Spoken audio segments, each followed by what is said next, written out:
What is buffer time? What is buffer time?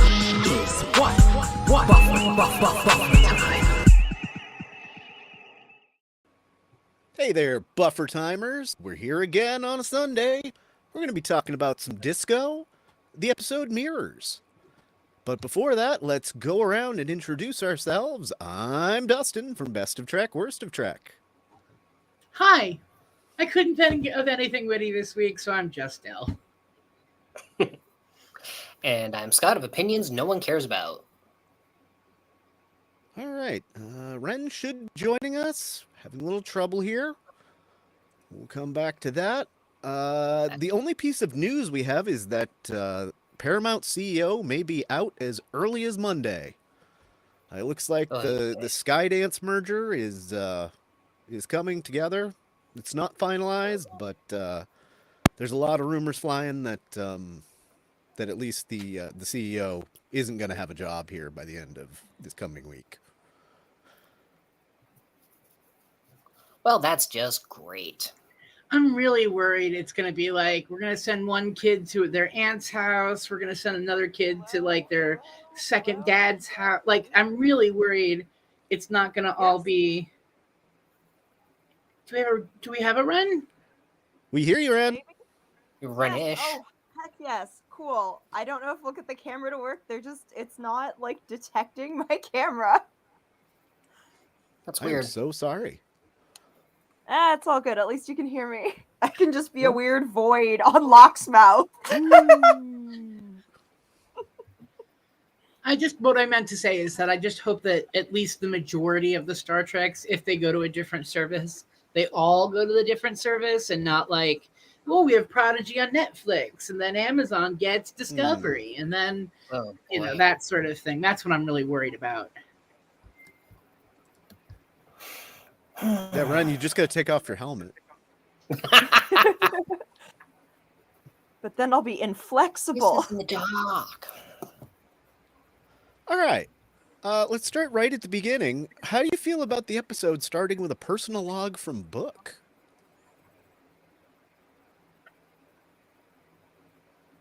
I think it was a good way to get a handle on where he's at with this whole Burnham breakup thing, with the whole Maul thing. Like, it just gives us a second to sort of see things from his point of view. Which is always good, considering how much he featured in this episode. The part that really threw me was like the length of the star date, and I'm just like, oh right, we're like 1,000 years away, aren't we? Yeah, I thought it was kind of neat. I don't think we've had a personal log from anybody on Discovery before, and it's always a nice refresher when it's not Burnham with an exposition dump at the beginning. Yeah, it's a nice little change of pace.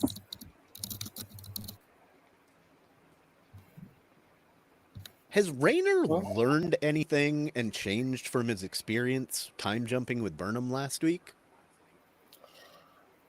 I kind of think he's... I don't know, the whole thing where he was talking with Stamets and Adira, I kind of think, like, we're almost expected from the way he used to be to think that that was, like, a toned-down version of what he would have done before. Like, I don't know, if it had been, like, his own crew and he was captain, he might have been, like, going off the handle and demanding answers from them, and this is him somewhat toned down.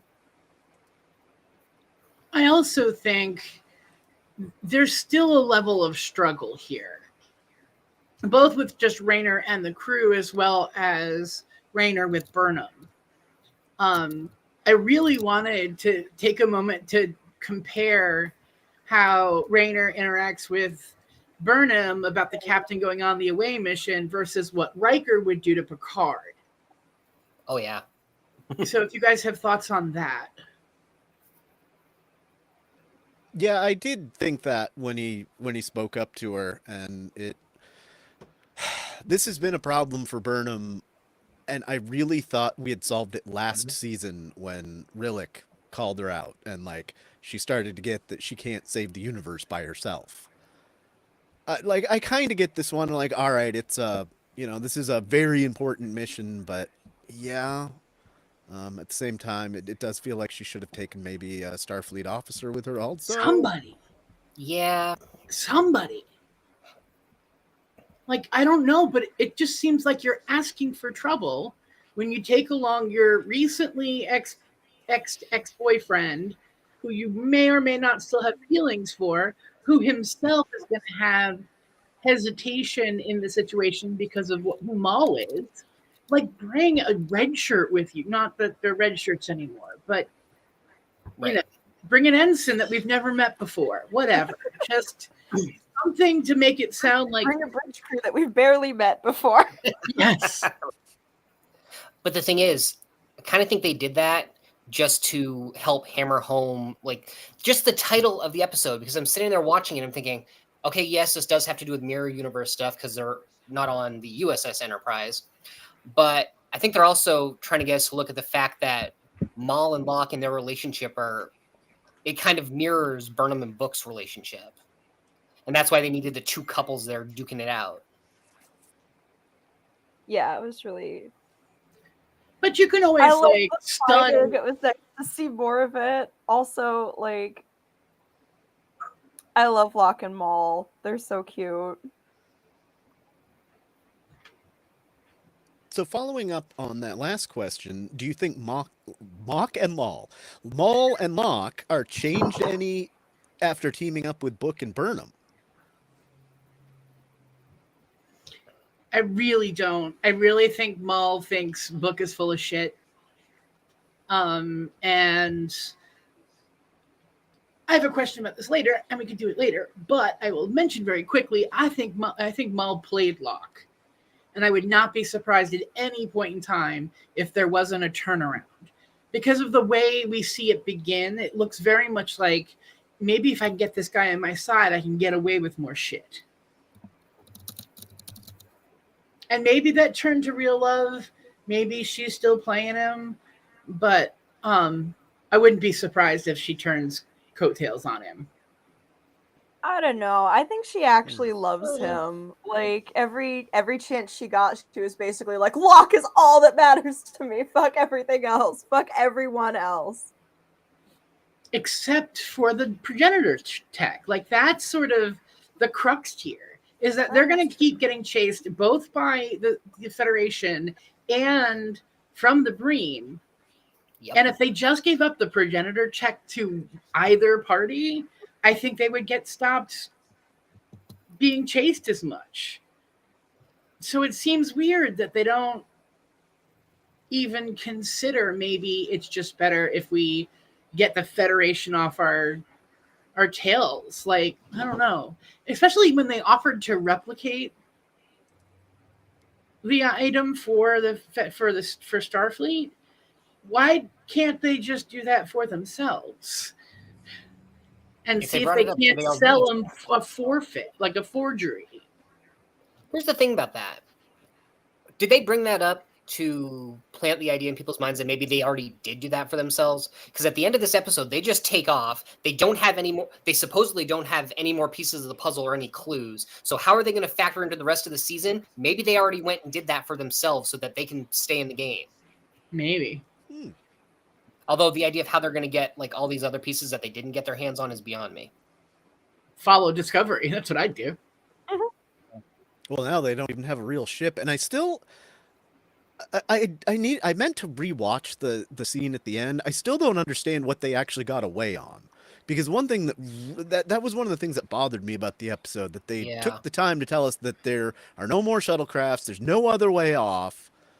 And if the Starfleet officers, that granted this is the ISS, but Burnham should have kind of known that there was some other way to get off the ship, even just in case shit for her and Book. Didn't they? I might be there was some making kind of fraud with life support. That's what I was going to say. That I think they had talked about there was one escape pod left.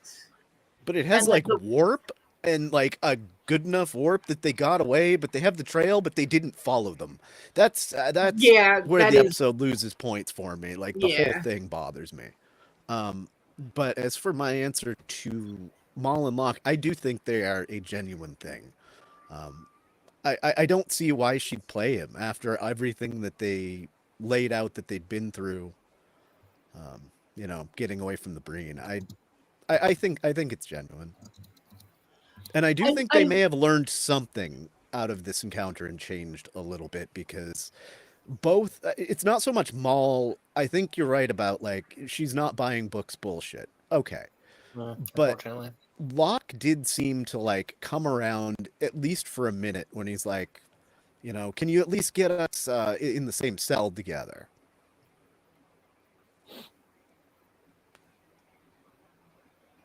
I think of Yeah, that was Maul really as sweet. being if you think of Vosh as being sort of chaotic neutral, I see Maul being very much in that vein, except she's more chaotic evil, I guess.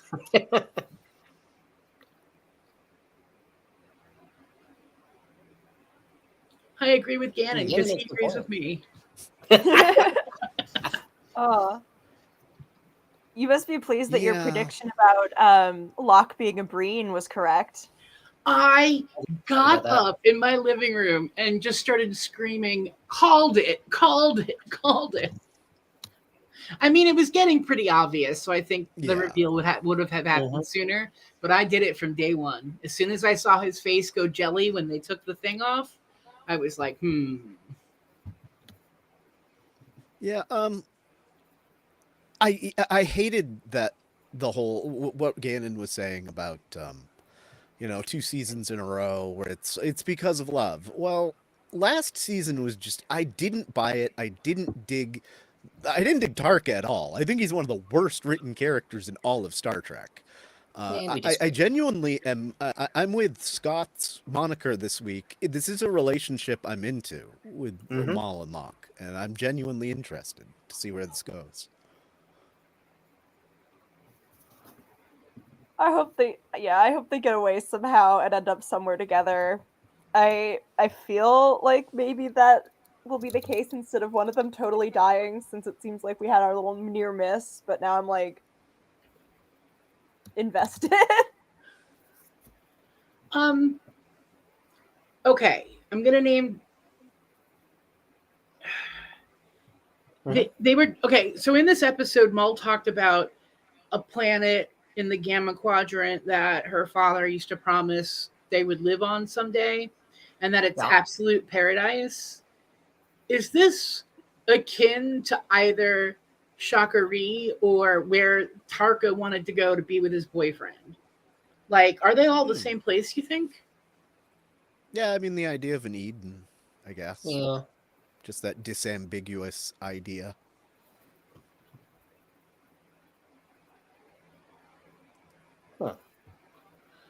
I sort of came around to where Norman's talking about. I'm dying of curiosity if anyone else assumes that the armor keeps them from just dissolving into a bowl full of jelly. That's Yeah, something but they then can what's with Locke without it doing seems it? like once it adjusts to the air and gets like warm, they solidify. You solidify. He Yeah, said, that- when you that's take off your helmet, what I you're thought. Maybe they're going inflexible." So, like, do they keep their houses cold so that they can be jelly at home? Like, what? I think it's more I like guess Odo. so. They just kind of collapse and lay on the floor for a while. It does seem Well, actually very relaxing. I would like to have no bones once in a while.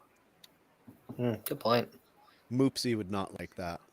The Moopsy could help me achieve that. So that brings us to a question we had. What did you think about the big reveal of the Breen form? Are they just goo?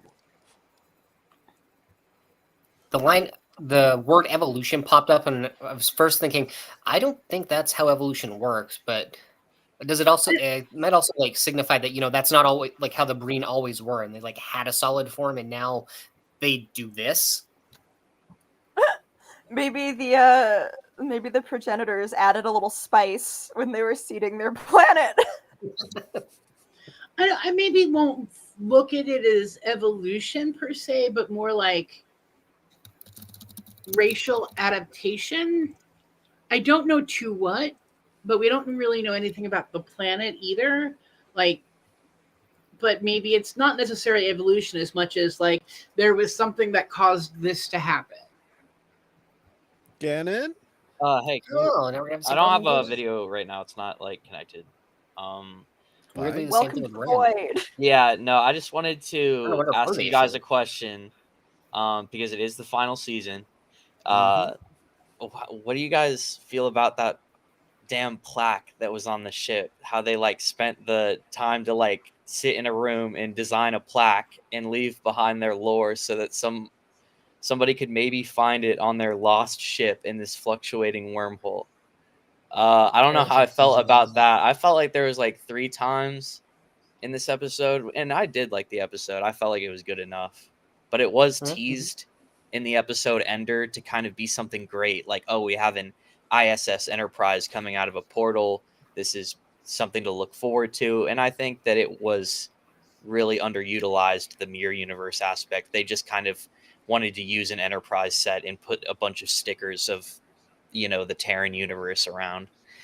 But like, I just think that there's like a handful of times in the season where the writers just do something that's so childish and not well thought out, and it's even got me lately going in googling who are the writers of these individual Discovery episodes. And while I don't think you really need to be super qualified to write good Trek, like multiple episodes of the TNG or the 90s Trek were like written by teenagers, I think, before they were given to the rest of like the Wow. writers room. Okay. But I just think that I'm looking into some of these people's itineraries, and there's no way that these people aren't hired because of their industry relationships. Like, some of these people are not qualified to write science fiction whatsoever. They have Oh, nothing. dude, half of Hollywood is just nepo babies. Dude, they have nothing in their past work experience that leads me to believe that they could write a good episode of Star Trek. I googled today's writer. She worked on maybe like 1 episode or maybe a series of like Altered Carbon on Netflix or something, which I've never seen it. Oh, I liked Altered Carbon. It was okay. She worked Season on one. that, but other than that, the only other successful thing that I could really recognize that she's worked on is The Good Doctor, which is like a show about an autistic doctor. It's full of like Facebook clips. I have no idea where they find these people and why they like think they could write Star Trek. I don't know. I think they're just friends with the showrunners. I think that's literally it. I don't know. This season, I gotta disagree with you. It's finally coming around. I think that for maybe like 2 episodes, and then there are like the other 2 out of the 5 that have just, I don't know. I think they're lazy. Yeah, I mean, but sometimes it does work though. Sometimes you got to pull in somebody who doesn't even know what the heck they're doing. And we also don't know how much had to be rewritten and reshot. That's Also, true. that's No, maybe- I agree with Scott. Sometimes when somebody doesn't know what they're doing, it brings in a fresh perspective. But then again, it's like you have an episode where you took the time to bring a mirror universe Enterprise to life, and the only real lore you could speak of was that Spock is going to be on this thing at one point, and he's going to be at the science station. I was like, why even use the Enterprise? It could have been like any other ship. Yeah, I agree with you about the plaque. I did think it was kind of weird that, like, oh, well, there's like a chronicle here. All It's right. weird that they deleted No, the we read captain's it. log so that they couldn't find that information out from the log and only specifically from a plaque. But I did also like that the plaque was like sentimental because I'm like a sentimental little guy. I Yeah. do like the implication that there's a bunch of like mirror universe guys just like running around now. Yeah, that actually could be like used again elsewhere. I didn't really like how they felt the need to have this Enterprise be led away by a Saru escapee. It felt a little forced, and just like they always have to tie in everybody together, as though like we're literally it's fate. Like we had to find the ship, the Saru ship. I don't know. That's pretty Star Trek. They love making the galaxy into a very, very small place. That's true. Little bitty. Really, So it's that begs- amazing they didn't find some secret family like hiding on the ship. I think I really just did like the Breen way more than the Mirror Universe stuff. I thought the Universe stuff was so disappointing, and the Breen were so cool. I don't like their base state, like skin face that Locke prefers to use. I'm so much more interested in their little jelly face going on with the green goop in the helmet. That's way more interesting. And that Starbase, the space dock, was amazing. That was 10 out of 10. That they deserve a pat on the back for that Breen space dock. That looks like a space dock a warmongering species would use. You know, like they I have agree. entire starships flying in and out of it physically, which is, I mean, that looks like it can move. It doesn't really look like a starbase that's meant to stay stationary. I feel like that's like a warmongering vehicle. It's got thrusters in the back. That's really cool. I swear I saw the Millennium Falcon flying out of the hangar. Yeah, the whole aesthetic of the Breen and the way it was updated was really interesting. I want to Yeah, I learn don't- more about their culture now because they seem very just like out there. Yeah, I don't know that I really liked the jelly thing. It's not bad. It's not like the CGI on that critter from Trill this season, where it was just like, oh, we kind of threw this together. And I know Gannon's like the biggest. Oh, you don't even want to Hater get of that. started. Yeah, I hate that. I don't hate it quite as much as you, but I despise it. was- Like, it actually made wasn't me great. while I was reviewing it in the middle of the night, I was actually like screaming and making noises alone in my room. I was like, Oh my "Oh," gosh. like gritting my teeth. It frustrated me so much. Yeah, I think they did a pretty good job with the CGI here, but it's okay. I think it's better than the Founders. Well. Like when they change shape and stuff, I think the CGI. Oh yeah, that effect ages very poorly. Yeah. For the time, it was better in the 90s. Everything was better in the 90s. I do feel like I miss the like nostalgia goggles with which, or not even the nostalgia goggles, like the way I perceived Star Trek when watching it as a kid. The effects were so cool, and then watching it as an adult, sometimes I'm like, that really holds up, and sometimes I'm like, oh. You know what I've Okay. always thought? I don't know if like everybody in the community already knows this, but the Breen design is like a copy of Princess Leia's bounty hunter design from Star Wars Yeah. when she is like in Jabba's You're right. palace. I didn't make that connection. When I was Yeah. first watching Deep Space Nine for that's- the yeah. first time in high school, that I noticed that immediately how like they literally stole that design from Star Wars. Or maybe we're inspired. It's cool. I love the design. And there's even like a point where Kira, when rescuing Ducat's daughter, like is wearing the outfit as a disguise too, as almost a reference. So yeah, I really think that that's a Star Wars reference. That's a great point. So speaking of like set dressings and how things have been laid out, what did we think of the redress of the Strange New Worlds set? And I think we messed it up more than Strange New Worlds has in any of their episodes. Yeah, the steam and spark machines were running at full strength. I would have liked to, it's going to be such the stupid little nitpick. Give us another color scheme so we know we're in the mirror universe. Like something to set the ISS apart.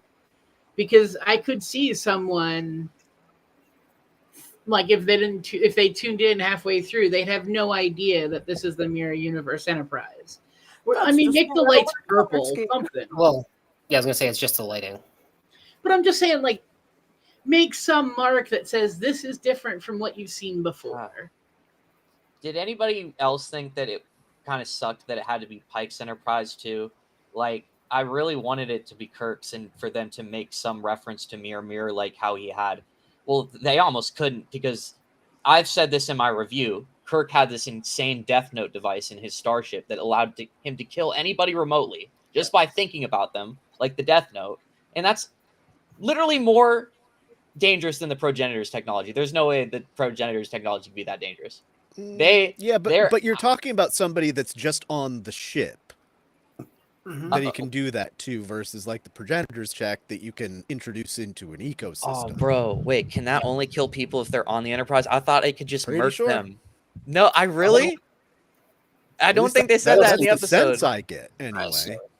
I don't think they explicitly said that. I thought they just said that it was ancient alien technology and you could just kill people. I don't think so, but I'm not going to tell you you're wrong. I'm going to go back and see what they said real quick. But yeah, you guys go ahead. I'm going to go check. All right. Yeah, I thought it was okay what they did here. I mean, obviously, they have the set. They're not going to rebuild the TOS bridge and sets to mess up when they've already got an Enterprise already built on a soundstage. All you got to do is mess it up and clean it up a little bit. Their little hit it joke, like, I chuckled, but it also irked me because that's like, I don't know how many times these like recent Star Trek series have used like jokes about the captain's catchphrase, but it's so many times. It's so many times. They just keep going back to that well. Yeah, and books like, so what do you say? Hit it? And like, why would I do that? That feels Why? 'Cause weird. it's like Just Pike use Ships, my not Pike Ships. catchphrase. Why would book like somebody from Quajon even have interest in old catchphrases from like captains from the 23rd century? It's I mean, I just interesting. got the sense that he was just saying a thing and like then Burnham gets it like, oh, okay. But I don't think he knew what he was saying. You know what I mean? No, he said Possibly. hit it like questioningly. I think she must have told him that was Pike's catchphrase. And he was Okay. making like a little in joke. Right. But it is still silly. So, following up on that, how do you think the ISS Enterprise ended up in this interfold layer of space? Shenanigans. I'm about to say, I think that covers it. Is that something happened? They flew in there. Like they That didn't would- really. Go ahead. Oh, I apologize, but I think it would be a really good premise for a short trek if they showed us. Ooh, Oh, yeah. yeah. Maybe in their daring escape from the mirror universe, something went awry and they like careened in there. Yeah, I think Windgrace kind of has it here. My theory is that this is ISS Kirk's Enterprise. Aliens. And during the Tholian Web, when the USS Enterprise, it was said that when they got out of the trap, at first they were in an interfold layer, like this is, and then they were in the mirror universe for just a minute, and then they were back in the Prime universe. So I'm going to say that this got pulled in at the same time and just didn't make it out of the interfold layer. That's brilliant. You know, kind of like when Discovery jumped universes, the ISS Discovery came destroyed into the main universe.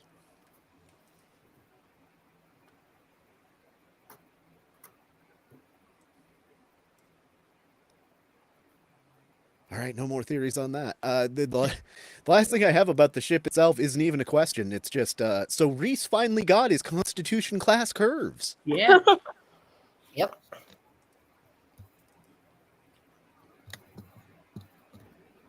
He should have lobbied to be part of the team that flies it back, but it sounds like Michael also ships Detmer and OO, so I'm fine with it. Yeah, I'm Yes, that's them kind of... name drop them even if they weren't around. I was really surprised when she didn't say, oh, it's Detmer and Reese are going to take it back. Like, that would have made more sense. A command officer and a pilot.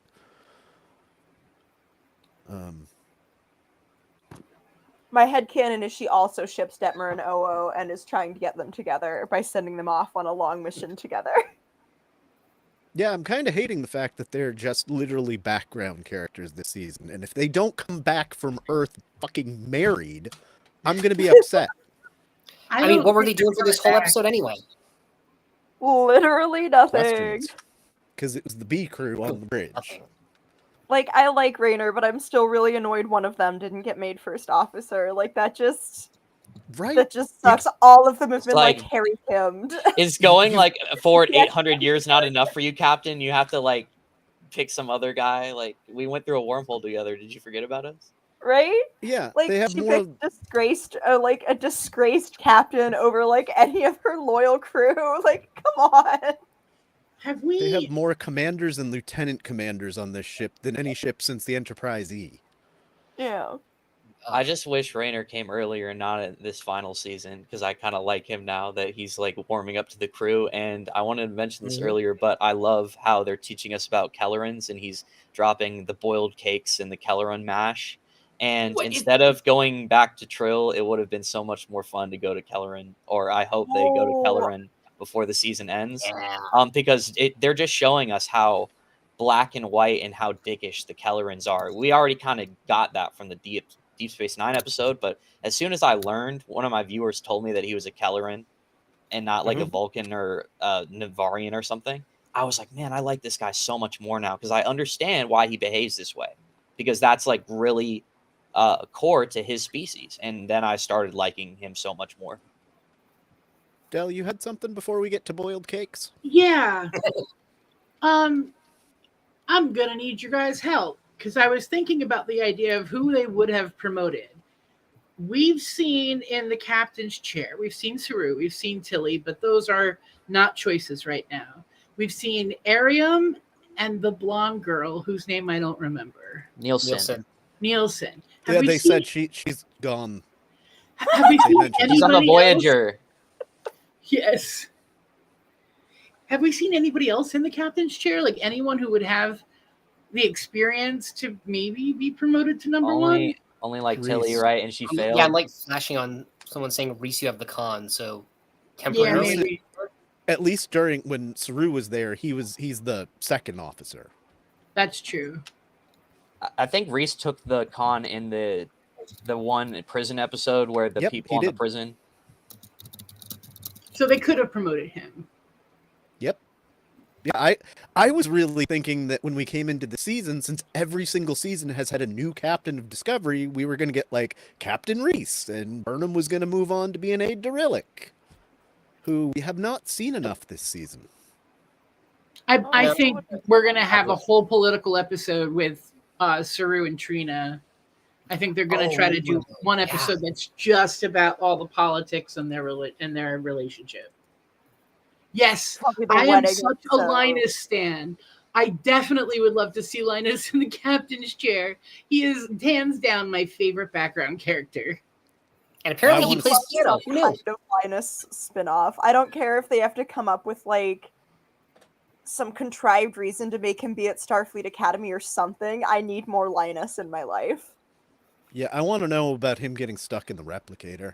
Yeah. That's got to be a comic book. I loved how like Linus was the one person in last episode to be nice to Captain Burnham when she went back in time on the turbo lift. Yeah. That was so nice. He's Yeah. just a good lad. So let's talk about boiled cakes for a minute. What do you think a boiled cake is like? Ask someone from the UK. Because Some they kind have of things pudding called like puddings, That's but Yeah. these puddings are boiled, basically boiled cakes. Like they have a little bit more of a gelatinous feel to them. But I mean, if you took a cake and wrapped it in I don't know what and put it into water, you'd end up with something. If you like put it in a bag, so wouldn't it be like sous vide? Yeah, I think they're something sous videing the cake. Huh. Okay. All right. That's a thought. It's nice to see over the years of getting rid of the weird hairstyles. Oh my god. Maybe they're the who's boiling down them in oil Whoville. and they're like donut cakes. Ooh. Oh, I like that Ooh. idea. Who has the best hairstyle in modern Star Trek?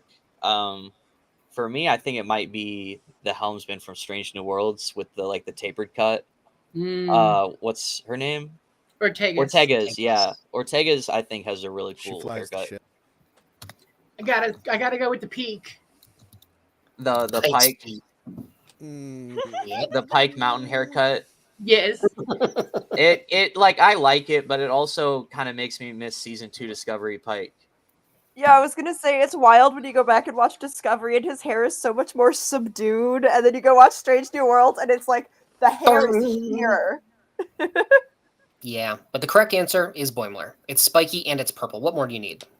Oh yeah, I really liked it when they brought it into live action too, and they actually really made it vividly purple because they released a little teaser picture and it didn't look all that purple. People were worried. Yeah, I remember that. I do like Tendy's little green pixie cut. I know it's only green because of her species, but it's just great. I'll miss them so much.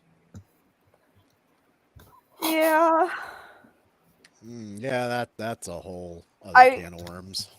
I saw that there's like a really just trashy looking new Sonic show on Paramount. It made me Knuckles? really Oh, Knuckles, mad I wanna because see I'm this. like, is I'm gonna this why start Lower watching Decks Knuckles got soon. canceled? Like they're doing this, but we don't get more Lower Decks, really?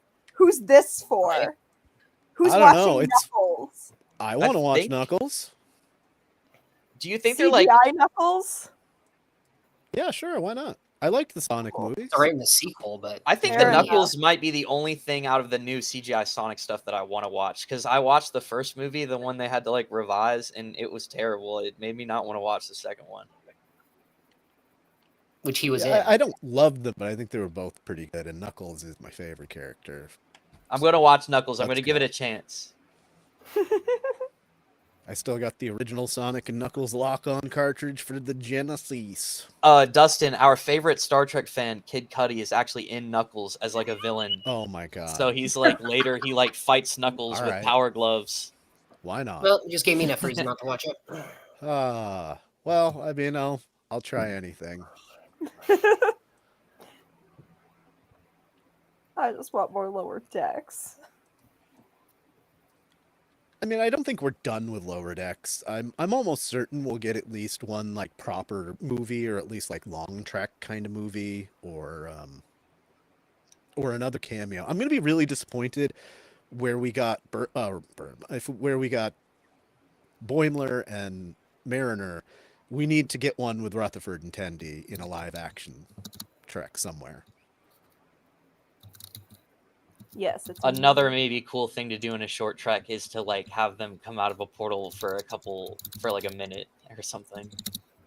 I don't think short treks are coming back, especially where we're looking at Paramount getting sold out here any minute now. See, I was Yeah. about to ask about that. Do you think that they're axing and finishing these shows in preparation for such things? Because they don't Yes. want to finish these shows under a different owner to vastly change their identities. Because They're I feel just like keeping. No, go ahead. I feel like, I feel like one thing you have to say is that they do dynamically try to change these shows to cater to fans. They do try to have made it more episodic, have made Strange New Worlds. So we literally asked for it.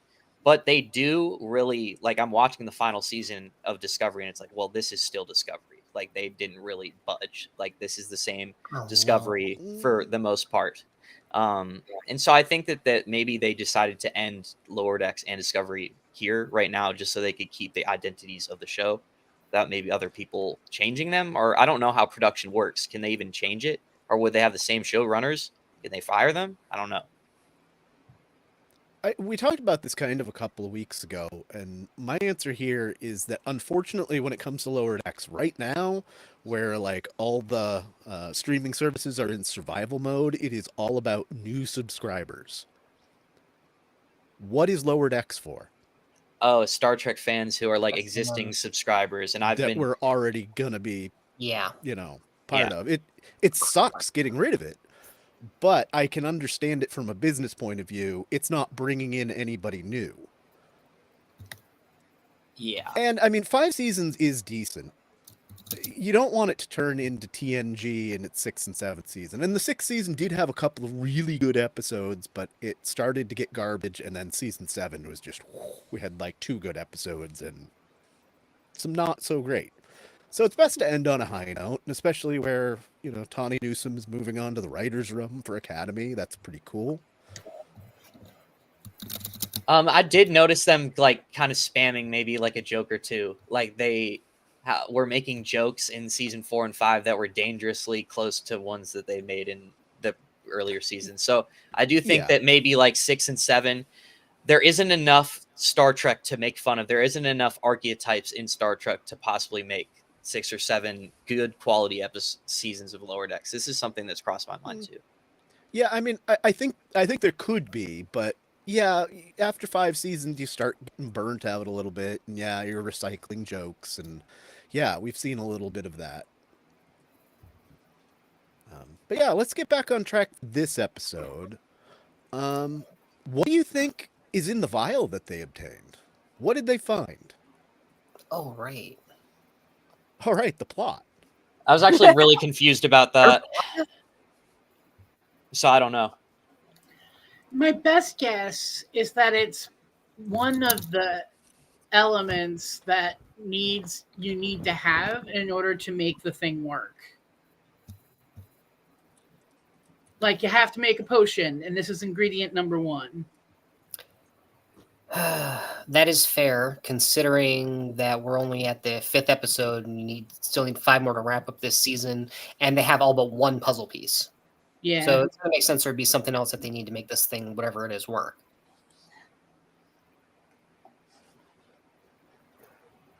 This treasure hunt is layered. Yes. Dustin, I think your like mic is muted. Cake. You're muted? I saw Frozen? Dustin's mic, Yeah, his it's not like frozen. mouth moving. I couldn't hear him. Yeah, is the audio weird for anybody but me? I keep getting frozen screen, like you all freeze for a moment, and then you come back to life again. No, it's just the audio, and probably on Okay, my so far. end. Keep talking about the vial. Well, Okay, gotcha. Oh, I don't know what's in the vial. It was the most confusing part of the episode for me. Like when she like picked it up and like put it in her necklace and everything, and I was like, what inclined her to even pick that up? And then I think maybe it's like lube you put on the puzzle at the end to make it like twist and turn. I was also thinking it might be a sample from like an ocean on a planet they need to go to. And that's the way that it's a clue, is you have to figure out what ocean it's from, or you know what I mean. I'm being more specific than I think the show will be. But the idea that like maybe it's from a body of water. Yeah, because hopefully they won't be so specific. Like, this is water. It's like indigenous. It's like one lake on this one planet. Oh, Did she just like, I don't even remember. Did she just like use the tricorder and scan and just pick it up? Like, why did she pick it up? Oh, it was inside the puzzle piece. Yeah. Oh, it was? What was Yeah. the object that she picked up on the ship and put inside the necklace? Oh, no, she had removed a little bit of her uniform to put it in there so it would have universe. Because that's how they were There we going to go. find the puzzle piece, was look for an energy signature that is from Prime Universe. And I think that's why she put a piece in the locket. To bluff them. To bluff Yes. them. Okay, I understand. I guess that's where I got confused. Ooh, I like when Grace guessing biomimetic gel inside the vial. Ooh. Okay. I like that idea. I'm gonna say I think it's just gonna be something really common. It's gonna be like water or something stupid that gets them to like think about, oh well, they're giving us this because we need like 1 hydrogen or 2 hydrogen and 1 oxygen, and we need to do something else. That's my guess anyway. It's gonna be something more common than you think. I do like biomimetic gel though. Yeah, I do. It's going to be a changeling. It's just been hanging out this whole time. Yeah, I know where the last piece is.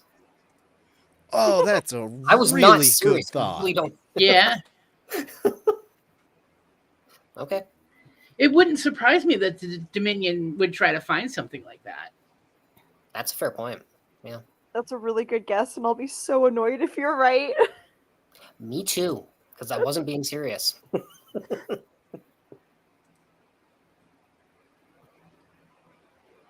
I don't know if we can do more changeling stuff after Picard season 3. Yeah. Oh, that's See, right. that's what I Although- think. That they did 2 separate series where the big bad was evil AI at like the same time. So And I claim the Borg as an example of a villain that they will bring back and bring back and bring back again. Ugh. I love the Borg, so I'm barely even mad about it, even when it's really dumb.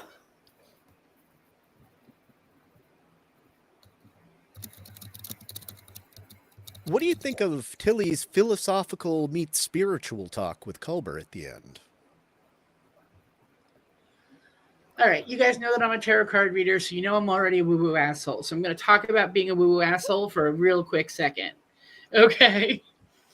When I explain what I do for a living, I tell people that it is 50% metaphysical and 50% psychological. And the idea being that magic doesn't happen all by itself. It needs some form of human connection, and that's why we use ritual and symbols and those things, is because we're trying to draw these perspectives out of our own heads. Now I know I'm talking woo-woo stuff, but it is. But anytime I talk about magic with someone, I always talk about how it's not 100% metaphysical, that you have to actually physically do things. And you also have to physically kind of believe that it's going to work. If you walk into something and like, this ain't going to do anything, you know what it's going to do? Not anything, because that's the first thing you said about it. So, I mean, again, I don't expect anyone else to agree with me or understand what I'm saying, but that's what I teach people, is that things like this are 50% psychological and 50% metaphysical. And I think that's kind of what Tilly was trying to drive home. That like maybe they're two sides of a coin rather than like I was this and now I'm this. I don't know. Huh. I feel like it's, I mean, and I don't want to step on anybody's trauma and the amount of time it takes to get through it, but it's been 3 seasons here, Culber, and we're still going back to you died. Like, I get it, and I feel like we've worked through this is all. And you know, I do also like though that he feels comfortable enough to lean on somebody else who counsels the counselor. But I think meh. he was naming that stuff more as trying to make an example of piling trauma on top of trauma on top. Like, when can you just put your hands up and be like, I am done with the trauma. Like, let's do something else. And you can quit Starfleet almost anytime you want, though. That's true, yeah. But the idea being that, like, he's been through all these different experiences. He didn't even go into sort of his relationship with Stamets, and when Stamets died and they almost broke up for a while and all that. He didn't bring everything into it, but he was kind of listing the major points of like, all these things are happening to me at the same time that I'm counseling everybody else and sort of soaking in their trauma for an hour every day. Like, I could imagine where you just go to someone and be like, I can't cope. I don't have anyone to talk to because I have to keep all this shit secret. And at the same time, like, I got possessed by a spirit. But I don't have the language to say, even though his abuela is obviously Santerian, or at least that's my best guess from what he says. And so he would have been grown up with all of this spirituality layered on top of his science. But I think, like most scientists, they kind of don't take the spiritual as seriously. And that's great by me. I think we need scientists who aren't going to think that way. But I think when we come to answers about like the meaning of the universe and what is creation, you can't have those conversations without a symbol of faith. Even your symbol is the atheist symbol. Like, that still brings something to the conversation. And I hope they keep that door open. That they don't give you an answer, oh, this is all scientific and intellectual, and there is no spooky foo involved. And I hope that's not the answer, because I think in some ways the ambiguity says more to the audience and brings more empathy to the audience than to definitively say, you're just having a nervous breakdown, you need mental health care. So that's sort of where I sit on it. Huh. That's a good take. Yeah.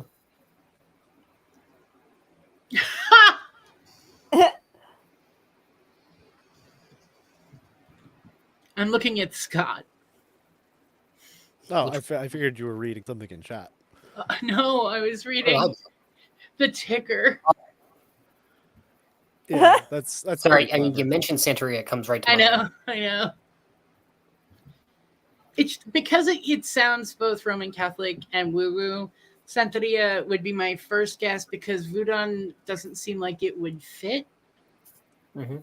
And Hinduism might fall into that category, but I don't get the sense that Colbert was raised by Hindus. So yeah, I'm going Santeria. Yeah, that would make the most sense.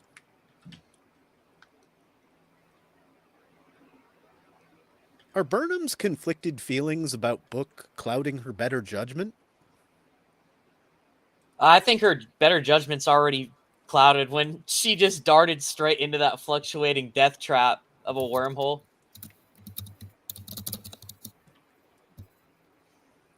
That's fair. I think she's playing with emotional fire, though. Like, I get why you'd want to bring Book with you on this adventure because you had that year of being couriers and all these experiences, being able to communicate sort of to fake telepathy that they know each other's moves and stuff.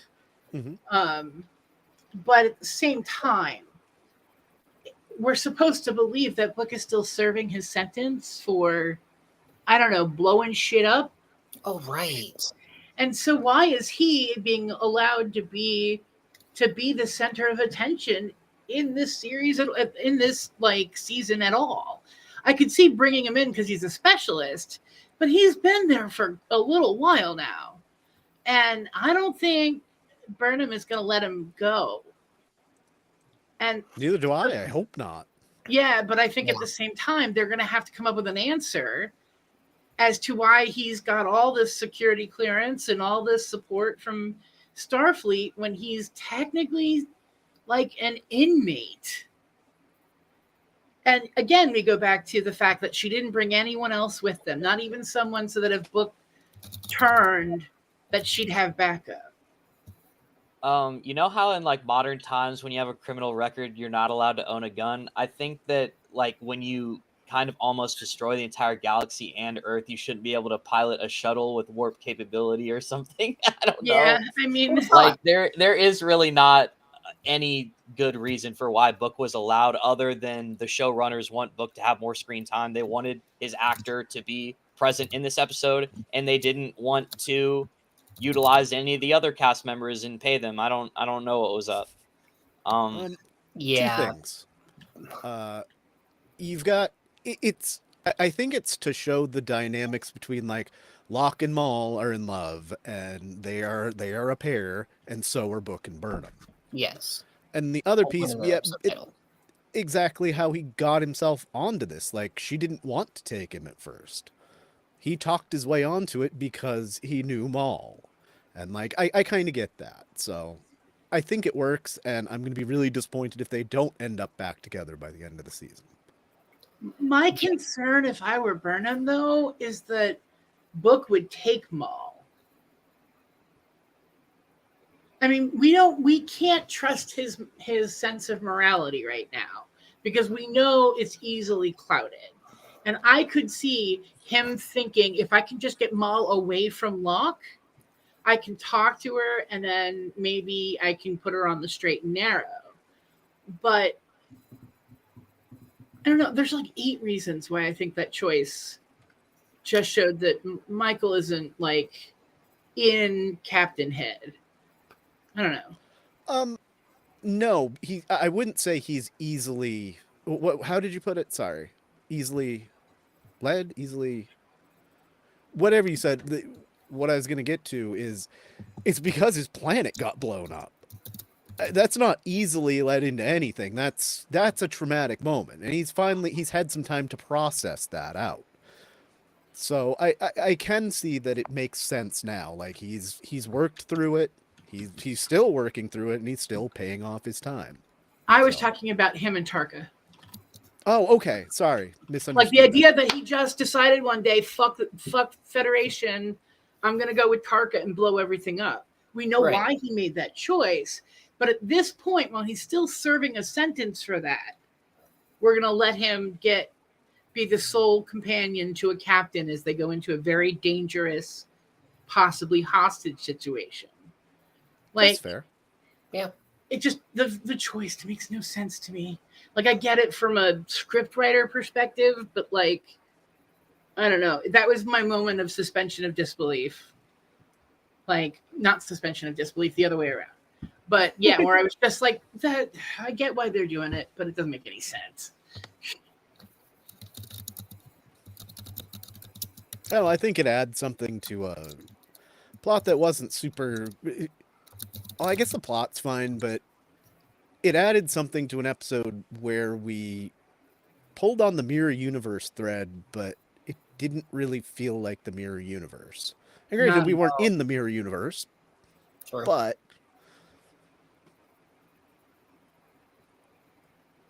the episode's about love, is what I'm trying to say. It's all about love. All right, we have one more question, and then we will give this an out of 10. Are the Breen masks and uniforms a reference to burqas or hijabs? Did not even think about that. Huh. Yeah, it was one of these. Okay, because I'm a random errant person, I was thinking about this, like why there's such a taboo about showing your face, and again, if we believe their bodies are also this green plasma, it could be very much because of the way that they shame Locke for showing his real whatever face to people. Mm-hmm. I mean, that alone gets his uncle real pissed off. So I'm Mhm. wondering if it's more of a cultural, religious, or societal like thing that we don't show our true faces to people. So that's why I kind of went the burqa route, was because it kind of the same thing. They're covered from head to toe, except they have a place for their eyes. I don't know. I was kind of thinking about this. How have we not found out what a Breen looks like? Like, there's no way the Federation wouldn't have investigated a body during the Dominion War or something. Like, there was definitely plenty of Breen floating in space. Well, we I guess don't I'm know just that by this time that they don't. We knew that they didn't in the 24th century. well, Burnham did look at Locke, and everybody has been looking at Locke this entire time. They have a picture of him, but nobody's made a comment about how he's a Breen. Michael was even surprised when they That's true. revealed the fact. Michael said, "You're a Breen?" You know, so it's kind of clear that the majority of people don't know what a Breen looks like, when I feel like as long as maybe one scientist, and I know that this is disrespectful, maybe it's against like the Breen Geneva Conventions, and you shouldn't look at their dead citizens. And maybe Starfleet respected that, but I think it is a little bit of a stretch, and I just have to chalk it up to fiction, and it's fun to have mystery. But it is a little bit beyond the point of disbelief. You know, we went to war with these people. How did we not investigate one Maybe dead their Breen? bodies turn into goo when they die. Oh, that's a good Oh. fucking point. But it could Yes. still be that the Spitting. Federation as a whole might know what they look like, but Burnham can't have caught up on all 800 years of history that she's missed. You know what I mean? Yeah, that's So true. it could go either way. I see what you're saying. I It feel like is Admiral Vance kind of and lazy. Rayner have seen like Locke in a brief and didn't make a comment, and maybe even David Cronenberg's character. That's a good call. I'd be surprised if Kovich doesn't know, but he ain't telling shit about what's going on. He just does not like to give people information for like, he just likes being mysterious. It doesn't help anybody, but it's just his thing.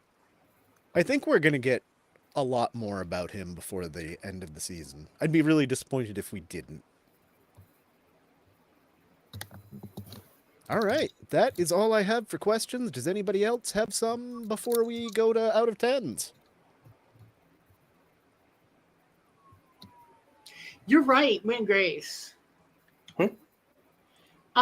They showed a picture of him in episode 2, and they said race unknown. Race unknown. Yeah, good point. Good point. Okay, so This generation did nothing. Oh, I have a question. Do it. So I guess I just don't really remember correctly, but what do you guys think is like the biggest ship during this time period, and why does the Federation not use larger ships, even though they've been teased to create one like the Enterprise J in the future. Because I looked at the Breen space dock, like large vessel, and I was even reminded of species in previous Trek episodes, like the dinosaurs that came from Earth and Voyager, and how they were able to Oh, beam God, yeah. Voyager into one of their vessels. And I've always thought, like, Ginormous. if you have the resources, wouldn't larger vessels sometimes be advantageous? Because it Sometimes. seems like they are sometimes. Because, like, if I'm in a what is it, like the Enterprise G in Nemesis, the Scimitar was like a little bit bigger and menacing, and it was sharp and it had blades. I was like, oh man, that would intimidate me. Yeah, actually, earlier in the, I'm trying to find a picture, but earlier in the season, we saw some really big ships around HQ. We saw one that had an entire like forest in it. So Yeah. I was thinking, like, what is the biggest ship of this time period? How big do the Federation ships get? And why do you think that they're not as big as like some of the ones we've seen? I'm going to ask you guys. Versus, Oh, I was going to say, I'm going to ask you guys a nerd question. please do. I seem to remember that the D could hold like 1,000 something people. 1,100 people on average. Well, that's So- just what it has. It can hold way Yeah, more. way It more. can hold Yeah. thousands. Because I was just thinking, an average cruise ship carries about 3,000 passengers, and that's on average between like small cruises and big fat cruises. And I'm just thinking, like, why don't they have like an aircraft carrier version or a cruise ship version or something that has to be big in order to serve its purpose rather than just making bigger ships overall? I feel like they hit a limit at some point. I checked the poster I have on my wall. The crew complement of the D, according to that, is 1,012. But the E, which is, I believe, actually a longer ship and bigger, only has a crew complement of 885. You think Wow. they were like, we need less people, like, we would like less people on bigger ships or something. Like, we want to maximize efficiency. We would like the ship to be run by less people if possible, and so less Something like people that. can endanger themselves. I don't know. I don't know. It does kind of feel like if you're going to make a bigger ship, you want more people just to be able to like get where they need to be to either make the systems work or affect repairs. There's Yeah. two things going from the D to the E, though. The D's primary mission was exploration and science missions. True. The E's primary mission was heading into the Dominion War and staving off the Borg. So you'd want a smaller crew to spread out more bodies among more ships, for one. And two, you just didn't need as many people to run it because you're not doing all the science missions or the, that kind of stuff. Yeah, yeah. But also, as far as just like getting bigger, I imagine the more, especially think about this during the burn, when they've got limited resources to get places. I imagine it probably takes more energy and more resources to move a bigger ship. That's the best point right there. Right, actually. I think that answers my question because I guess we are in a time with limited resources. I can't expect them to have the creme de la creme ships. I think I should just be happy with the Yellowstone National Park saucer ship. But I mean, we've seen bigger ships in this season of Discoveries than we've seen the Federation do ever. So Yeah, it is that's something. it's kind of hard to, I guess, grasp their scale sometimes because they're like floating out in the space dock next to Federation HQ. I think I need to look at how big Federation HQ is because I think they've given us measurements. Right, Norman. Yeah, you could at least figure it out from like scales. But yeah, that was my question. Thank you. Have we ever seen a child on the Discovery? I don't think so. Because Norman makes the point that maybe after the war they didn't let families be on the ships anymore. Yeah. Yeah, And it I was could see kind of that. an experiment with the D to begin with. Yeah. So Yeah. The I think Discovery that's was just kind of because like a lately, secret you know, science ship, though. prior to this season, like it was really dangerous to be a member of Starfleet because they were like on the run, hiding behind a field, and like the Emerald Chain was constantly trying to kill them. Yeah. I don't think it was safe to have like families on board when they were Also, doing like really right. dangerous stuff. Also, Discovery originally comes from a time when not only was it kind of a top secret science vessel, but it's from basically the TOS era when you didn't have families on the ships anyway. That's true. Yep. All right, let's do some out of tens here. I'm at somewhere between a 7. I'm gonna say 7.25 even. Oh, we're Because it's getting somewhere between a 7 and a 7.5. It's good, but it's not memorable. Like last week was great. This It's week fire. was serviceable. It might be I don't know if it's the worst mirror universe look that we've had, but it might just be one better than the Emperor's New Cloak. fair. I'm gonna go ahead with a solid 8. Yeah, it wasn't going to be as highly ranked as Face the Strange. I was resigned to that going in, but I did like seeing the development of Maul and Locke's relationship, and the interesting idea of how it's a mirror universe ship, but it isn't in the mirror universe, and you gotta love those Constitution class curves. I've been more cynical lately, so I'm going to give it a 4.5. I think that the only reason I'd want to give it a 5 is because of the Breen. But other than the Breen, which is like the only part I really liked about the episode, I think that it was almost a crime how underutilized the Mirror Universe ship was.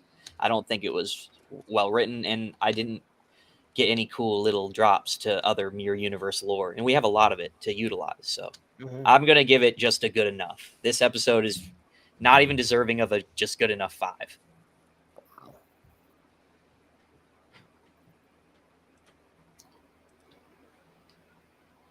I've been thinking about it, doing a lot of math calculations in my head because I'm silly.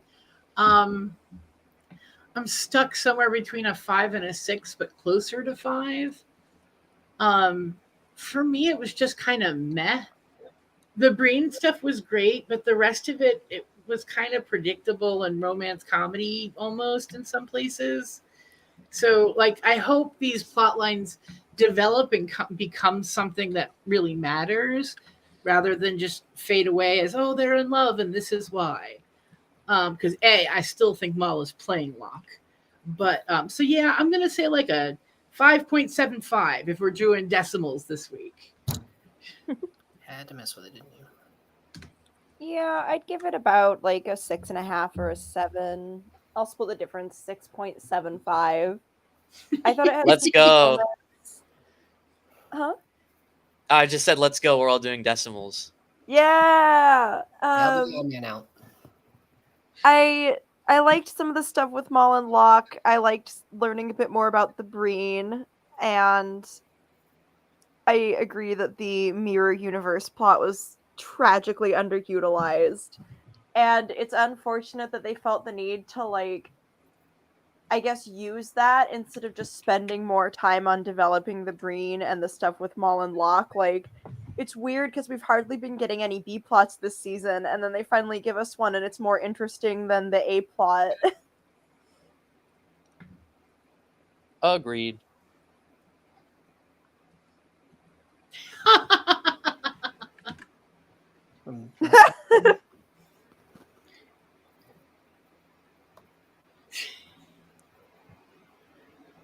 Oh, you're muted.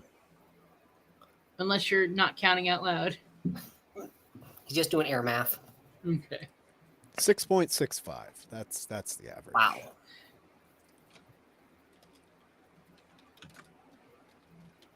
Any final thoughts? I didn't watch the episode preview for next week, but I'm excited for whatever they have, honestly. I never do. Nope, It's not a bad season. I think there is only like one truly weak episode for me.